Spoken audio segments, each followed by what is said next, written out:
হযরতে আবু উবায়দা দুজনে মিলে ছুটলেন ঝান্ডা ধরার জন্য। ওনারা বলেন এগিয়ে গিয়ে দেখি সামনের পরে দূরে পতাকা উঠতেছে। ভাবলাম আমরা যাওয়ার আগে ইসলামের পতাকা কে ধারণ করলো। কাছে গিয়ে দেখি হযরতে জাফরের ডান হাত কাটা, বাম হাত কাটা, দুইটা পা কাটা, দেহটা একদিকে পড়ে আছে, আর শুধু মাথাটা এক পাশে পড়ে থেকে ইসলামের পতাকা কামড়ায় ধরে উঁচু করে রেখে দিয়েছেন। আমার বন্ধুগণ, হযরতে আবু উবায়দা বলেন আমি হযরতে সাদের, হযরতে জাফরের হাত পা মাথা মস্তক একত্রিত করে তার পা থেকে শুরু করে মাথা পর্যন্ত চুমা খাইলাম। তাকে জানাজা করে দাফন করে রাখলাম কবরের ভিতরে। রাতের বেলায় স্বপ্নে দেখি হযরতে জাফর আল্লাহর জান্নাতের ভিতরে ফেরেশতাদের সঙ্গে উড়ে বেড়াতেছেন। আমি জিজ্ঞেস করলাম, ও জাফর, আল্লাহ তোমার সাথে কি ব্যবহার করেছেন? হযরতে জাফর বলেছেন, ওগো আবু উবায়দা, আল্লাহ রাব্বুল আলামিন আমাকে বলেছেন, জাফর রে, আমি তোমার শাহাদাতে খুশি হয়েছি, তুমি আমার কাছে আর কি চাও? হযরতে জাফর বলেন, আয় আল্লাহ পাক, কিচ্ছু চাই না, শুধু একটা দাবি, দুনিয়ায় তুমি মেহেরবানি করে আমাকে পাঠায়া দাও আর একবার যদি যেতে পারি, তাহলে তোমার দুনিয়ার বুকে তোমার দিন কায়েমের জন্য কাফেরদের বিরুদ্ধে লড়াই করে আমার জীবনটা আর একবার দিয়ে আসি।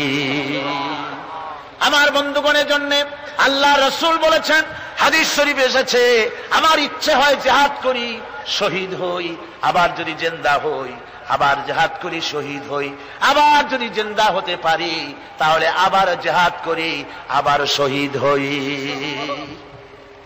যেহেতু শাহাদাতের মওতের মতো এত বড় মর্যাদা সম্পন্ন মওত আর পৃথিবীতে হতে পারে না।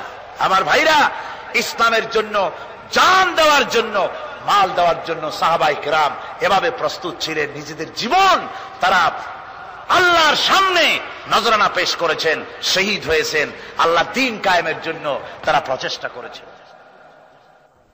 আল্লাহর পথে যারা জিহাদ করার সিদ্ধান্ত নেন, মহান আল্লাহ স্বয়ং তাদের সাহায্য করেন।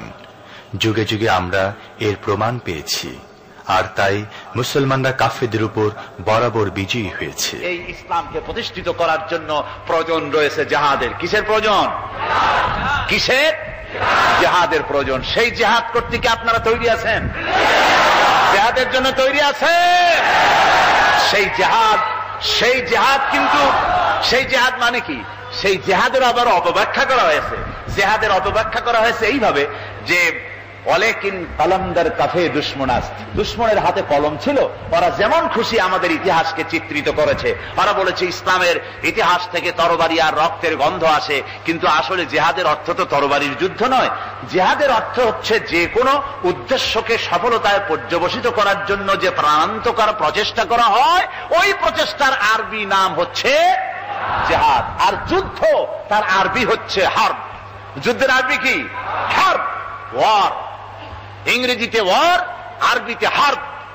আর জিহাদ যেটাকে বলা হয়েছে ওটা হচ্ছে যে কোন উদ্দেশ্যকে সফলতায় পৌঁছাবার জন্য যে চেষ্টা, ওই চেষ্টার নাম জিহাদ। তবে এই চেষ্টা করতে গিয়ে যখন বাধা আসে সশস্ত্র, ওই সশস্ত্র বাধার মোকাবেলা সশস্ত্রভাবে করা যেটা, ওইটা হচ্ছে জিহাদের চূড়ান্ত রূপ। কথা বুঝে আসছে? ইসলাম প্রথমে কাউকে আক্রমণ করে না। ইসলাম প্রথমে কাউকে আক্রমণ করে না, আক্রান্ত হলে পরে তারপরে এর জবাব দেয়। ঠিক কিনা? দেখেন না, হযরত আলী রাদিয়াল্লাহু তাআলা আনহু ওই যে খায়বারের যুদ্ধে, সেইখানে কেউ খায়বারের এই দুর্গ মুসলমানদের হাতে আসে না, প্রতিদিন যুদ্ধ হচ্ছে, অথচ যুদ্ধে কোনো ফলাফল দেখা যাচ্ছে না। ফজরের এশার নামাজের পর হুজুর বলছেন, ও সাহাবীরা, আগামীকাল আমি এমন এক ব্যক্তির হাতে ইসলামের ঝান্ডা তুলে দেব যাকে আল্লাহ এবং আল্লাহ রাসূল বেশি ভালোবাসে।